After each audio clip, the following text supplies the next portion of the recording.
Voltamos para o segundo bloco do Produtor Quer Saber, que hoje nós estamos abordando o tema geração de valor nas cadeias produtivas. Estamos aqui com o consultor de mercados, Fabiano Cozzi. Fabiano, no primeiro bloco a gente deu uma noção desse mercado, dessa complexidade das cadeias produtivas, né? E destacando o milho nesse fator, nesse cenário. Como é que você faz para fazer o acerto, para organizar essa cadeia produtiva para que todos saiam ganhando? Porque é complexo, né? O produtor de milho tem que ganhar, então ele tem que vender mais caro. E o produtor de suínos, de aves, ele tem que ter um custo menor e comprar esse milho mais barato. Como é que resolve isso? Olha, logicamente que entre as cadeias de produção sempre vai haver essa disputa natural, como você falou, o produtor de milho querendo gerar mais valor para a produção dele, o produtor de aves e de suínos, né? Agora, o que a gente vem notando é que as cadeias produtivas, aquelas mais bem organizadas, mais bem coordenadas, não é que ela vai sempre ganhar dinheiro, mas no longo prazo é aquela que vai ter o seu melhor resultado, vai ser mais efetivo na sua sobrevivência e na sobrevivência dos seus produtores. E aí entra um fator muito importante, que é a questão da organização dessa cadeia de produção.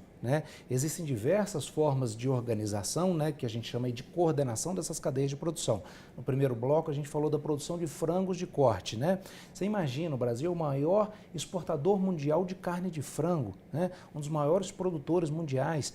Isso é uma cadeia gigantesca, tem que ser muito bem coordenada. No caso do Brasil, ela é coordenada pela agroindústria, através dos contratos de integração, e que coordena toda a parte de abastecimento de grãos, da produção, os produtores integrados, a industrialização para colocar esse produto no mercado. O Brasil exporta para mais de 150 países, então é uma questão altamente complexa, e que precisa de uma coordenação muito efetiva. Em outras cadeias produtivas, demos o exemplo aqui das frutas, você tem associações de produtores que buscam uma certificação do mercado para tentar buscar um diferencial de competitividade para a fruta brasileira, tanto no mercado doméstico quanto no mercado internacional. E é essa organização que a gente chama de associações de interesses privados, as associações de produtores, quanto mais organizado, mais ela vai poder superar os desafios.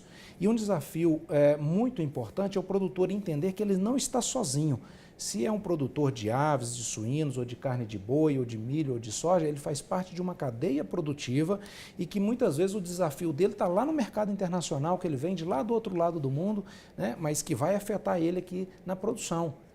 E quando a gente fala de geração de valor, muitas cadeias produtivas muitas vezes deixam de se organizar porque antes de gerar esse valor, quer discutir quem vai ficar com esse valor. Se eu sou produtor, eu não vou fazer um trabalho de mercado porque quem vai se apropriar disso é o supermercado ou é a indústria.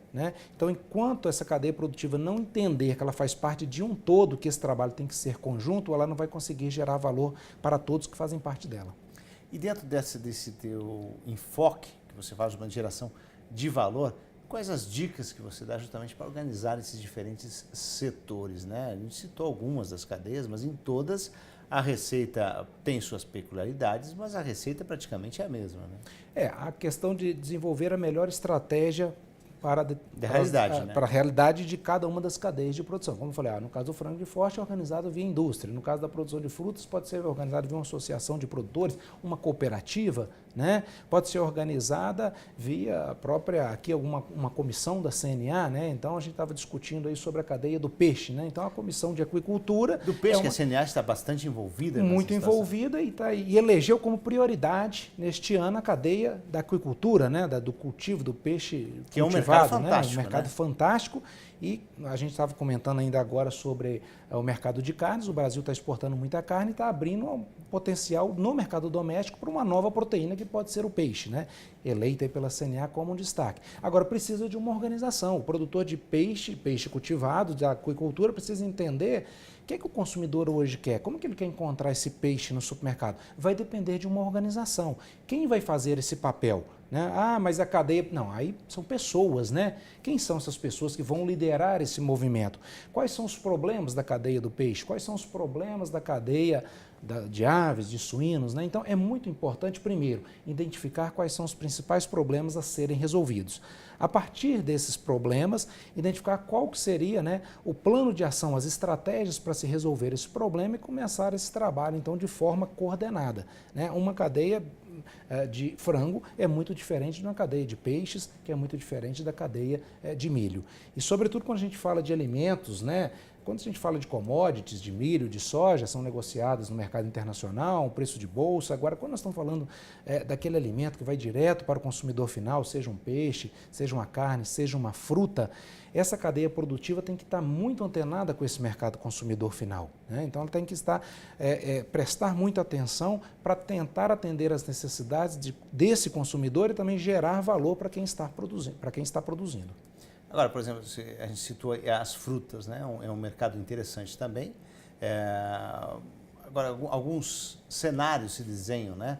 Por exemplo, faz uma organização da associação, chega numa feira, uma feira internacional, por exemplo, onde o consumidor quer lá vários containers, né? Como que organiza essa cadeia produtiva em relação a ter escala de produção? Você tem que pensar em tudo para atender o consumidor? Isso é um ponto importante, Marcelo, que você colocou, que muitas vezes pensa assim só em fazer o marketing, né? Mas a regularidade do abastecimento é muito importante, porque também não adianta eu fazer o marketing do meu produto, colocar isso no mercado e, de repente, se eu tenho uma demanda, não posso atender, ou então posso atender hoje, amanhã eu não posso atender. Perdeu o mercado. Perdeu o mercado, né? Hoje, cada vez mais, procura-se regularidade na oferta, então tem que fazer esse trabalho, como a gente está sempre falando aqui, do todo, né? Eu vou ter, quanto que eu vou poder ofertar ao mercado, qual é a regularidade disso, quer dizer, a minha capacidade de produção, como que eu vou fazer esse marketing no mercado, como eu vou colocar esse produto, senão eu vou queimar o meu produto, né? Então, muitas vezes, lógico, no afã de querer vender e ganhar mercado, eu vou lá, faço uma propaganda, quando ele me pede lá, então me manda 10 containers, eu não tenho para abastecer, ou então eu tenho essa semana, não tenho semana que vem. Então, são estratégias de cada uma das cadeias de produção, pensar isso e entender qual que é a melhor forma de coordenar isso. Se vai ser via a agroindústria, via contratos, se vai ser via um fornecedor, se vai ser via uma cooperativa, via uma associação de produtores, como é que eu vou avançar no mercado e coordenar para eu sempre ofertar o meu produto com regularidade, com qualidade, para eu manter esse mercado e poder crescer. Porque é aí que se criam novas associações para conseguir uma escala. É muito difícil hoje fazer esse tipo de organização com tantos interesses, mas tendo essa ideia de que a cadeia tem que estar unida? A maior dificuldade, o papel das associações, eles são fundamentais, né? Isso no mundo inteiro é assim, sabe? Não é só no Brasil. Isso é um papel fundamental da coordenação das cadeias de produção. O papel das associações, que nós chamamos na teoria de associações de interesse privado, vai defender os interesses daquele grupo. Então, a Associação dos Produtores de Peixe vai defender os interesses dos produtores de peixe, né, cultivado, né, da aquicultura. A Associação dos Produtores de Suínos vai defender os interesses dos suinocultores. E a maior dificuldade está que essa associação ela gera um bem coletivo para todos os produtores.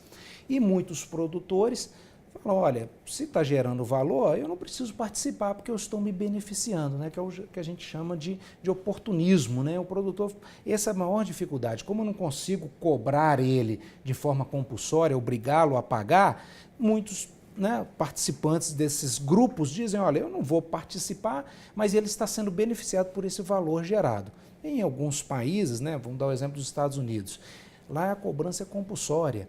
Então, cada cadeia de produção tem a sua organização e os produtores são obrigados a contribuir para o desenvolvimento dessa cadeia. Uma forma de fazer isso é o que o pessoal, muitas vezes, de frutas ou mesmo de verduras estão procurando fazer, que é criar um selo de certificação de origem. Então, só vai se beneficiar desse selo aquele produtor que faz parte desse grupo, que contribui para o efetivo desenvolvimento dessa cadeia. Quer dizer, é um mecanismo de coerção, né? Olha, se você não está contribuindo para o desenvolvimento dessa cadeia de produção, você também não pode se beneficiar disso, você está fora. Então, o produtor tem que se conscientizar que todo mundo tem que participar e contribuir, porque é o crescimento do todo que vai dar a chance a ele de acessar melhor esse mercado e de poder crescer. Então tá, eu agradeço, né, a participação no Produtor Quer Saber. Fabiano Kozer, que é consultor de mercados, muito obrigado por essa ideia geral sobre as cadeias produtivas e de que forma o produtor pode se organizar? Eu que agradeço a participação. Logicamente, o assunto é muito extenso, né? Mas a gente queria passar essa ideia mesmo dessa necessidade cada vez maior da organização do agronegócio frente aos inúmeros desafios que as cadeias produtivas têm pela frente.